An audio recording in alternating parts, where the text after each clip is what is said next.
What would be a tip or suggestion for anyone going through veg to prepare for the flip to flower? I think one thing Well, I that comes think to mind right now is just controlling the plant's size and shape, right? I think training, because if you're like me and you're growing a whole bunch of different cultivars, each seed is its own phenotype. It's going to grow differently.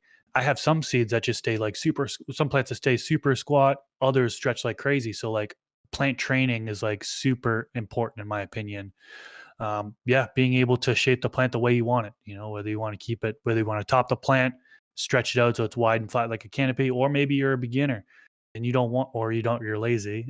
I would say, I don't want to offend anybody, but maybe you don't train plants, I should say. And you just like to let it Lazy grow up bastard. be normally lazy. with a Christmas tree, which is perfectly fine. I'm not bashing anybody for doing that, but but yeah, just understanding the plant height and understand, I think general rule a lot of people know of is expect the plant to stretch. If you're photo periods, expect the plant to stretch about double roughly. Now, sometimes it'll be triple. I've had plants that stretch triple the amount after flipping the light cycle to a flowering light cycle for photo periods. I have some that barely stretch at all. So it's really hard to say for sure. But the general rule of thumb is like expect that plant to stretch about double the amount after flipping to a 12-12 light cycle. So something to keep I in think mind.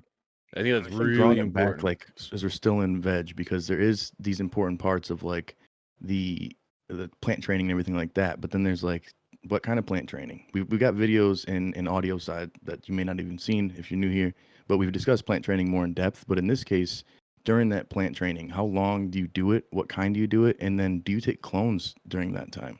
Because the amount of Well, stress you're putting on that cultivar before you flip it into flower, that can really delay your time and it can extend your veg time, but not necessarily give you more abundance per se.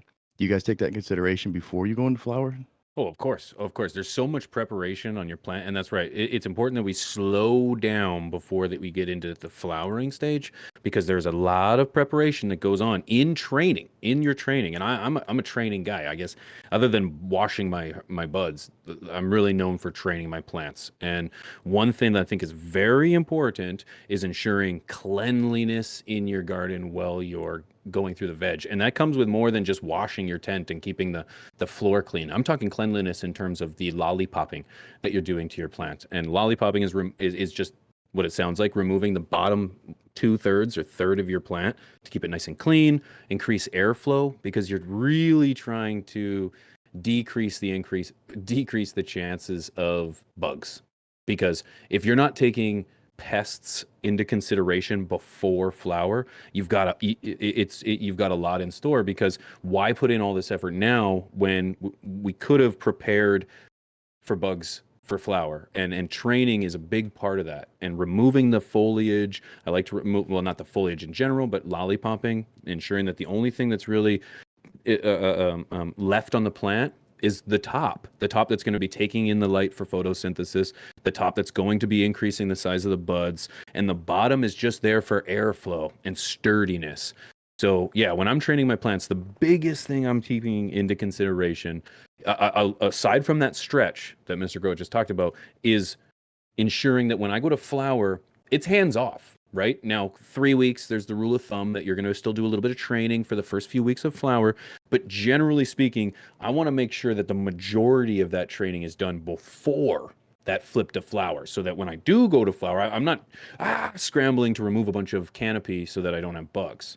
So Yeah, bug management, huge for pest training. management. Or, sorry, yes, pest management, and this goes for really anything. You can talk about PM. That you're going to open up. You're going to have powdery mildew. You're going to have open canopy for more airflow. So the chances of this are going to decrease significantly with proper training. Well, I feel like unless you're using some sort of supplemental lighting underneath there, like AC Infinity's ion beams, you're not necessarily going to leverage the entire plant in the way a lot of people are growing now because of the way lighting is set up. So you're going to have bottom areas unless you do like a half harvest where you cut half of it off and let the bottom kind of finish up, which I've always hated. A lot of that bottom shit is just kind of larfy and it's not the best representation of your plant. So removing a lot of those bottom areas as you're transitioning into flower, I think is good. Not everybody does it. If you don't grow a huge plant, you don't need this big naked tall plant. I've done that before in the past where like bottom's missing all this shit and it's this big ass plant. I could have just started it low and kept it low, and then that'd be the low stress training versus topping, letting it grow and doing those kinds of things.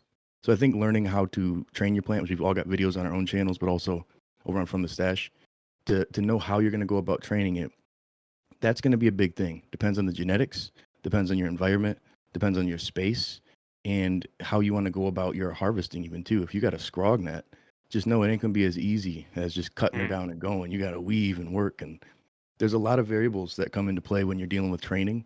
And I think that that's something that is we've got a whole episode that covers it, because that could be a whole conversation in more in depth, like we've talked about before. But I think that not training, you're shooting yourself in the foot and trying to win the race. This You just FTS are. clip was brought to you by AC Infinity, leaders in garden innovation. Use discount code TheStash15 at checkout to save some money on your order. From the Stash Podcast.